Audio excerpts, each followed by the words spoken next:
नमस्कार दर्शक मित्रों, या देवी सर्वभूतेषु शक्ति रूपेण संस्थिता नमस्तस्यै नमस्तस्यै नमस्तस्यै नमो नमः। नमस्कार दर्शक मित्रों, भावीना भीतर कार्यक्रमમાં હું ડોક્ટર સ્મિતા સુથાર આપ સર્વ દર્શક મિત્રોનું હું સ્વાગત કરું છું। મિત્રો, હિન્દુ ધર્મના ઘણા બધા તહેવારોનું વિશેષ મહત્વ શાસ્ત્રમાં બતાવેલું છે। એવો જ એક દિવસ છે ગંગા સપ્તમીનો। વૈશાખ મહિનાની શુક્લ પક્ષની સપ્તમીના દિવસે ગંગા સપ્તમી કહેવામાં આવે છે અને આ દિવસે ગંગા પૂજનનું વિશેષ મહત્વ શાસ્ત્રમાં બતાવેલું છે।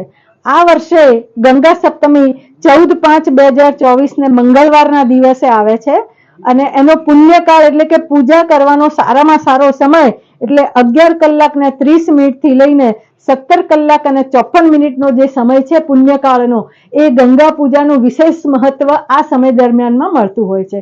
ગંગા પૂજનમાં આપણે શું કરતા હોઈએ છીએ તો ઉત્તર ભારતમાં ગંગા પૂજાનું વિશેષ મહત્વ હોય છે અને આ ગંગા સપ્તમીના દિવસે ઉત્તર ભારતમાં વિશેષ ગંગા પૂજાના કાર્યક્રમો થતા હોય છે। હરિદ્વારમાં પણ વિશેષ કાર્યક્રમો ગંગા પૂજાના થતા હોય છે।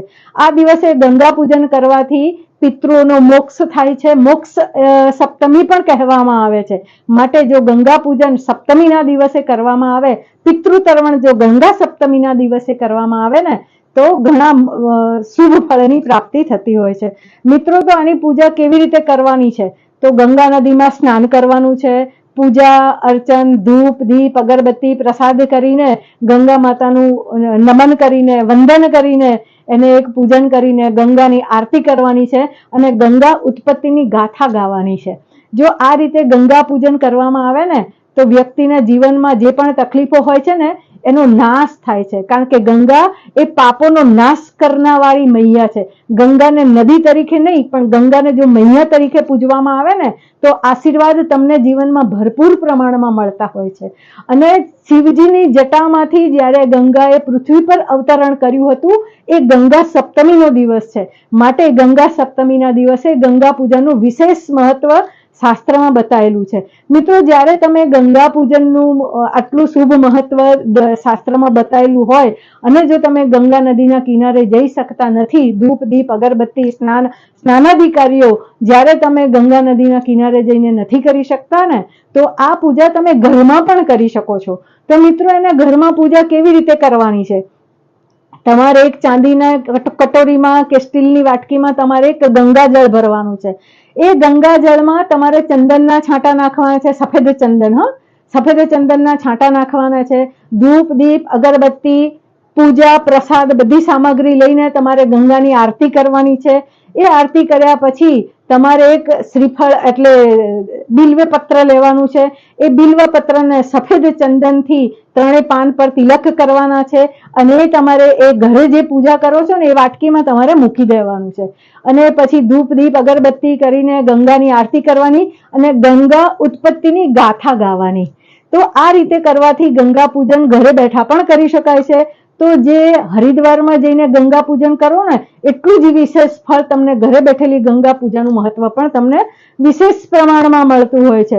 મિત્રો, આ દિવસે શું દાન કરવાથી શુભ ફળની પ્રાપ્તિ થાય તો હંમેશા પાણીનું દાન કરવું જોઈએ। ગંગા સપ્તમીના દિવસે પક્ષીઓને પાણી પીવડાવવું જોઈએ, પશુઓને પાણી પીવડાવવું જોઈએ, પાણીની બોટલો વેચવી જોઈએ। આ તમારે જે પણ કાર્ય કરવું હોય ને એ પાણીનું દાન કરવાનું વિશેષ મહત્વ આ શાસ્ત્રમાં બતાવેલું છે। સાથે સાથે એવું કહેવાય છે કે પંખાનું દાન પણ ગંગા સપ્તમીના દિવસે કરી શકાય છે।